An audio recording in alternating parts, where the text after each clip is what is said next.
Well, one of the biggest parts of this budget is public safety. More than $600 million are going to the sheriff's office. We've told you the plan is for 40 new officers, but is that enough? The past 6 days have been very violent in Jacksonville. 20 people shot, including one person killed in a shooting on the east side this afternoon. News4Jax reporter Jim Pickett has been out at those scenes, like the one on the east side, talking with people about what they would tell city council. Let me show you what's going on here in the east side. We're along 3rd Street. That's Berdier up there. You see this construction crew.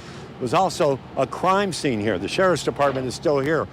This was the latest homicide in Jacksonville. A man in his 20s was shot here after apparently some type of chase or road rage along the MLK Expressway. But more importantly, this shows that there have been 19 shootings in the past 6 days, 6 of them fatal. Now, the city council is taking up the budget today, and what they're doing is really looking at crime. That's where the majority of money is going. So today, I talked to people at crime scenes here and across the city about how do you think council should be spending money to make Jacksonville safe? People along 3rd Street are still shocked at what happened here when they learned that a person was shot in the chest and killed while in his car. There were JEA crews working in the area at the time. In fact, they called in the crime when they saw what had happened. I did talk to one woman, Kiki, who was at the scene. Council was meeting tonight to pass one of the biggest budgets for public safety. If you had a chance, what would you tell them? They need to tighten up on the gun laws. These children have access to guns, and it doesn't make any sense. They don't value their life. If they don't value theirs, they won't value anyone else's. And it's just a sad case. These kids don't even make it to high school. Some of them not even in high school. And just yesterday, 5 people shot at the Callaway Cove Apartments. We talked to people not far from that scene. They have a very similar message for city council members.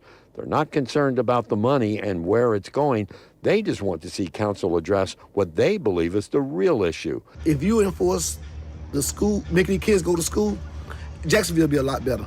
Because you won't have time for people breaking into people's houses, these young kids getting killed in Jacksonville. Gun laws and truancy are something that city council isn't tackling, but it's something people living here saying they need to start addressing. They also say, given the crime situation, they need to hear more from council members about their plans, not just at City Hall, but by going to neighborhoods. City council passing a budget tonight for public safety. What would you tell them? I think the councilman in that district should be more interacting with neighborhoods. So they're not only watching this city council budget meeting at City Hall, there's also watch parties like here at the Urban League where they're very interested in what's going on. And I think what's really interesting is who's here. And this is former Congresswoman Corrine Brown. Hi, why are you here today? Well, I was talking to Mr. Damper, who's over the Urban League, and he indicated that this was a watch party to give the community an opportunity to see what's going on in the council.